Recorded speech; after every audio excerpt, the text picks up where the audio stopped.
come aprire un mazzo di carte da sotto. Presumo, penso di aver capito, cioè aprire un mazzo per prepararlo in qualche modo e poi far sembrare che sia un mazzo nuovo, intonso.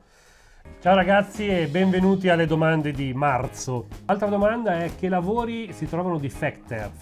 In realtà mi sono indicato di guardare, vado a memoria, credo due. Uno è un pamphlet, mi sembra Magical Nightly, qualcosa del genere, scritto da Jerry Metzner. E poi c'è il librone, non mi ricordo il titolo, che raccoglie bene o male tutto il lavoro di Fechner. Tenete presente che era un worker, cioè non era questo gran creativo che ha pubblicato il mondo dal punto di vista magico, no? Quindi bene o male nel librone, che poi il librone è una parola grossa, un libro in A4, forse neanche in A4, un formato strano, di 150 pagine, bene o male c'è tutta la magia di Fechner, anche se aveva comunque dei plot relativamente suoi, no? Tipo I Got Surprise for You, piuttosto che... oh mamma, quello dove si cambiano le carte in mano, adesso mi sfugge il titolo. Be Honest, grazie Samu. Se prendete quello trovate tutto. Sicuramente fuori edizione, però magari si trova, magari Library ce l'ha in PDF, sinceramente non lo so. Ma lì basta prendere quello e c'è su tutto, se vi interessa la magia di Fechner. E poi Preverino aveva fatto una conferenza tutta su Eddie Fechner. Girano delle note, se riuscite, magari contattando lui ve le fa avere nel caso vi interessi.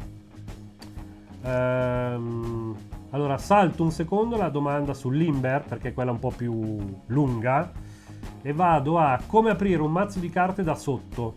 Presumo, penso di aver capito, cioè aprire un mazzo per prepararlo in qualche modo e poi far sembrare che sia un mazzo nuovo, intonso. La cosa migliore, più veloce dal mio punto di vista è... adesso sul mazzo c'è attaccato, aspetta, c'è il mic.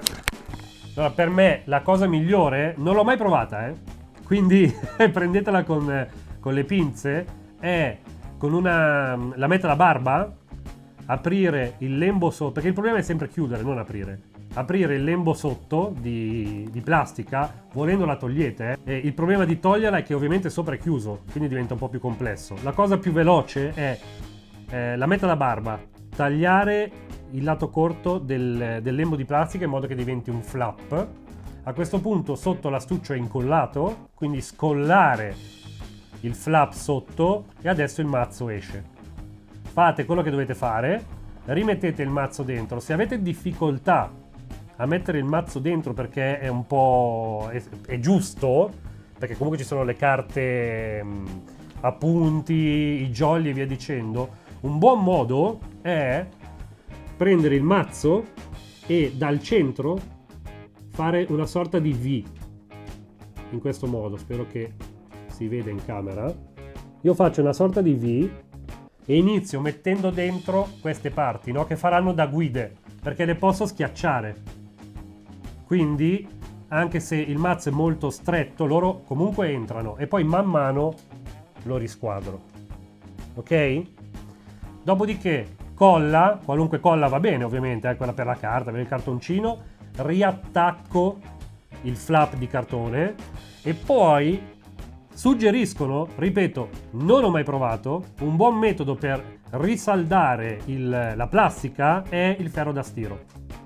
Magari provando a mettere sopra tipo un panno, in modo da non... perché il calore ovviamente microscioglie la plastica e la fa risaldare. Dal mio punto di vista non c'è bisogno, secondo me, se lo dobbiamo fare in uno spettacolo dove non deve essere totalmente in test condition, cioè qualcuno, diamo il mazzo a qualcuno sfidandolo proprio a trovare se è stato... no, la cosa migliore, più veloce, praticissima è richiuderlo con lo scotch, proprio scotch. Avete presente quello della 3M, credo che sia, che è totalmente trasparente. Pezzettino di scotch, chiudiamo la parte sotto, diventa totalmente invisibile, almeno che uno non vada lì a cercarlo, e ci togliamo 1000 problemi, ferro da stiro o via dicendo, ok? E abbiamo il nostro mazzo pronto.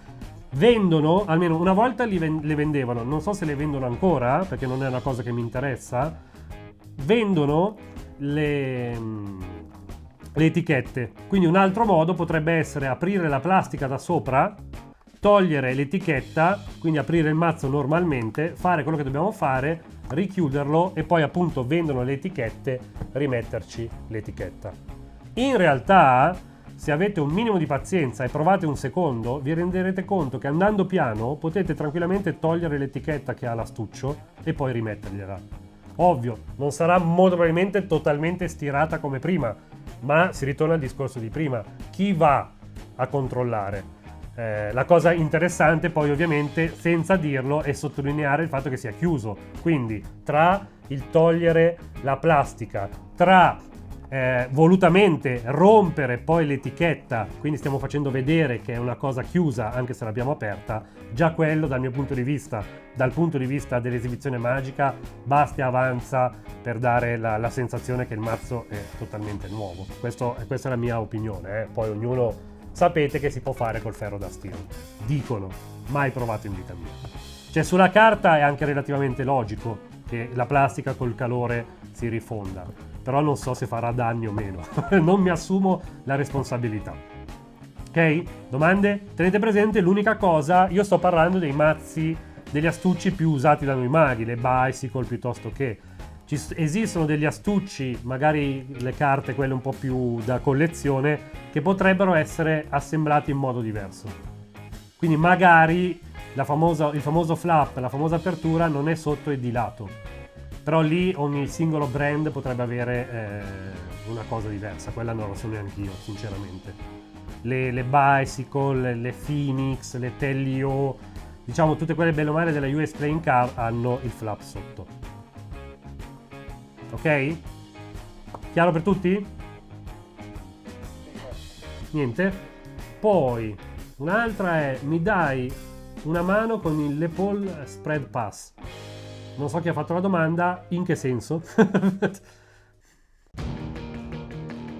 Tipo quella di Krenzel Dingle, che non potete in un certo senso fare. Quindi la risposta è: altra cosa importante, se non l'avete mai allenata, è un consiglio che vi do che molti non fanno, quindi la rovinano e richiede una tensione più lunga e per un tempo più lungo del dovuto. Consigli su quale doppia presa fare dopo la pinky count. Come far sì che le carte non rimangano arcuate, ad esempio per aggiungere delle carte in un mazzetto. Parlo un secondo delle carte arcuate e spiego una cosa che non ho mai visto spiegata da nessuna parte.